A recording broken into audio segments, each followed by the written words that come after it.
Le livre d'Ésaïe, chapitre 41.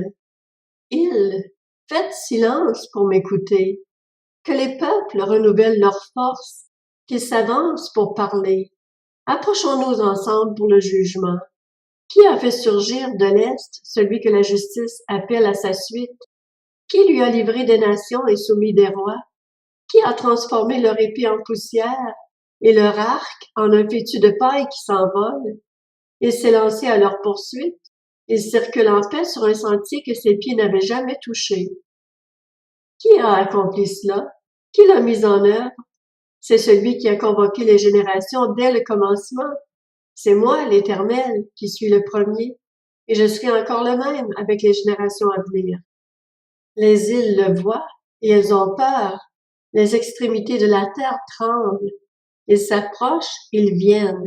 Ils s'aident mutuellement, et chacun dit à son frère, « Courage !»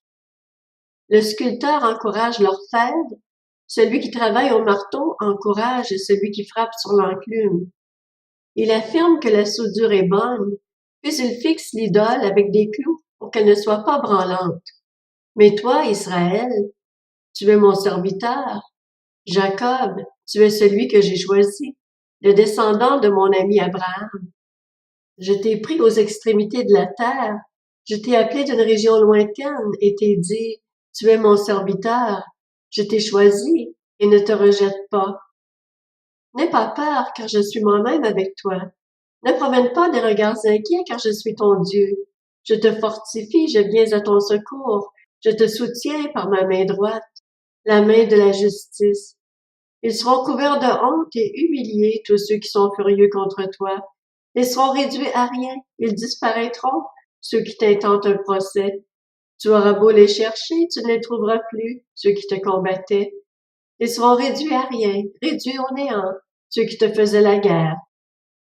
En effet, c'est moi l'Éternel, ton Dieu, qui empoigne ta main droite et qui te dit, n'aie pas peur. Je viens moi-même à ton secours. N'aie pas peur, vermisseau de Jacob, faible reste d'Israël. Je viens à ton secours, déclare l'Éternel. Celui qui te rachète, c'est le Saint d'Israël. Je vais faire de toi un traîneau de battage tout neuf, garni de pointes. Tu écraseras, tu boiras les montagnes, et tu rendras les collines semblables à la balle du blé. Tu les secoueras, et le vent les emportera, un tourbillon les dispersera, mais toi, tu trouveras ta joie dans l'Éternel.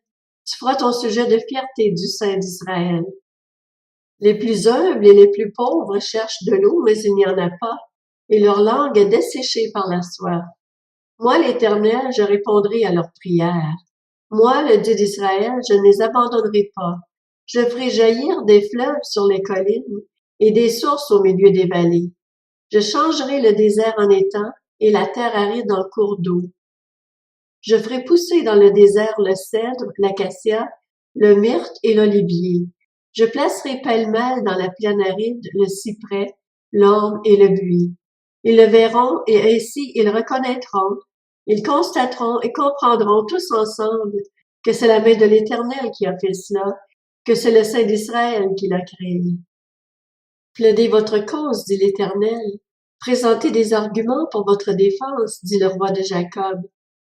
Qu'il les présente, qu'il nous révèle ce qui doit arriver. Quelles prédictions avez-vous déjà faites? Révélez-le, nous y réfléchirons et saurons ainsi si elles se sont accomplies.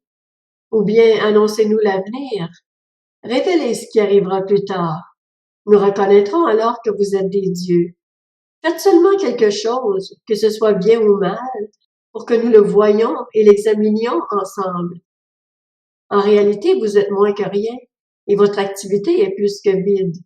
C'est une erreur monstrueuse que de vous choisir. Je l'ai fait surgir du nord et il est venu. Depuis l'est, il recourt à mon nom. Il écrase les gouverneurs comme de la boue, tout comme le potier piétine l'argile.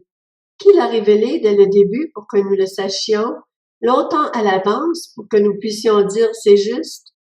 Personne ne l'a révélé, personne ne l'a annoncé, et personne n'a entendu vos paroles. J'ai été le premier à dire à Sion, les voici, à donner à Jérusalem un messager de bonnes nouvelles. Je regarde, mais personne ne se présente. Personne parmi eux qui puisse donner un avis et qui puisse répondre si je l'interroge. Ils ne sont tous que tromperies, ils ne fabriquent que du vide. Leurs idoles ne sont que du vent, c'est le désert.